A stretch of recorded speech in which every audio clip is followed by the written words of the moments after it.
एक लड़की थी जो कृष्ण जी की अनन्य भक्त थी। बचपन से ही कृष्ण भगवान का भजन करती थी, भक्ति करती थी और भक्ति करते करते बड़ी हो गई। भगवान की कृपा से उसका विवाह भी श्रीधाम वृंदावन में किसी अच्छे घर में हो गया।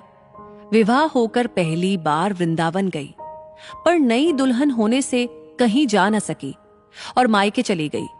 फिर वो दिन भी आ गया जब उसका पति उसे लेने उसके मायके आया।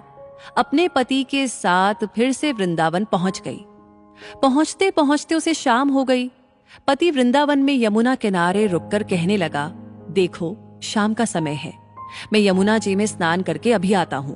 तुम इस पेड़ के नीचे बैठ जाओ और सामान की देखरेख करना।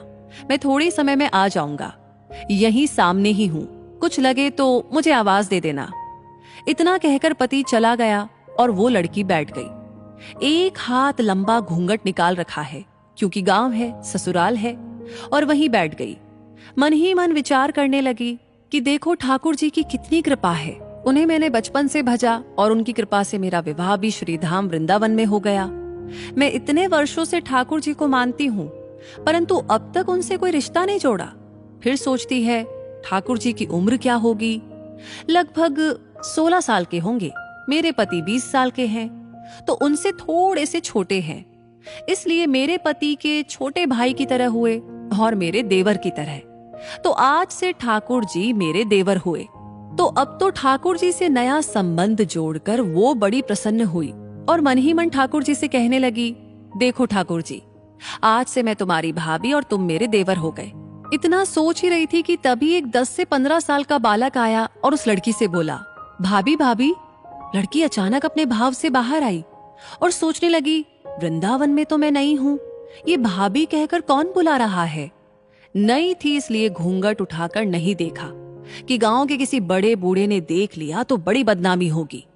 अब वो बालक बार बार कहता, पर वो उत्तर न देती। बालक पास आया और बोला, भाभी तनिक अपना चेहरा तो दिखाइए। अब वो सोचने लगी, अरे ये बालक तो बड़ी जिद कर रहा है, इसलिए कस के घूंघट पकड़कर बैठ गई कि कहीं घूंघट उठाकर देख ना ले। लेकिन उस बालक ने जबरदस्ती घूंघट उठाकर चेहरा देखा और भाग गया। थोड़ी देर में उसका पति आ गया। उसने सारी बात अपने पति से कही। पति ने कहा, तुमने मुझे आवाज क्यों नहीं दी। लड़की बोली, वो तो इतने में ही भाग गया था। पति बोला, चिंता मत करो, वृंदावन बहुत बड़ा थोड़ी ना है। कभी किसी गली में खेलता हुआ मिल गया तो हड्डी पसली एक कर दूंगा। फिर कभी ऐसा नहीं कर सकेगा। तुम्हें जहां भी दिखे मुझे जरूर बताना। फिर दोनों घर गए। कुछ दिन बाद उसकी सास ने अपने बेटे से कहा कि बेटा देख, तेरा विवाह हो गया, बहू मायके से भी आ गई, पर तुम दोनों अभी तक बांके बिहारी जी के दर्शन के लिए नहीं गए। कल जाकर बहू को दर्शन करा कर लाना। अब अगले दिन दोनों पति पत्नी ठाकुर जी के दर्शन के लिए मंदिर जाते हैं। मंदिर में बहुत भीड़ थी। लड़का कहने लगा, देखो तुम स्त्रियों के साथ आगे जाकर दर्शन करो, मैं भी आता हूँ। अब वो आगे गई पर घूंघट नहीं उठाती। उसे डर लगता कोई बड़ा बूढ़ा देखेगा तो कहेगा, नई बहू घूंघट के बिना घूम रही है। बहुत देर हो गई। पीछे से पति ने आकर कहा, अरे बावली, बिहारी जी सामने है, घूंघट काहे ना खोले। घूंघट ना खोलेगी तो दर्शन कैसे करेगी। अब उसे अपना घूंघट उठाया और जो बांके बिहारी जी की ओर देखा तो बांके बिहारी जी की जगह वही बालक मुस्कुराता हुआ दिखा। उसे देखकर वो एकदम से चिल्लाने लगी, सुनिए, जल्दी आइए, जल्दी आइए। पति पीछे से भागा भागा आया और बोला, क्या हुआ। लड़की बोली, उस दिन जो मुझे भाभी भाभी कहकर भागा था वो बालक मिल गया। पति ने कहा, कहाँ है, अब भी देखता हूं उसे।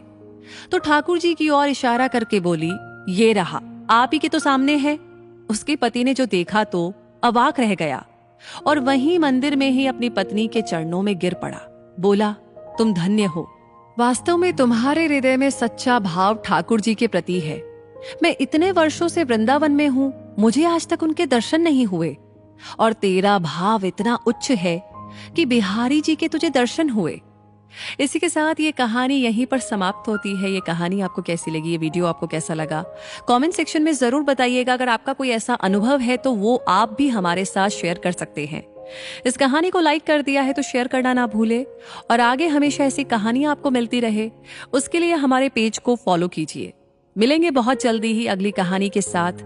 तब तक के लिए आपसे कहूंगी धन्यवाद।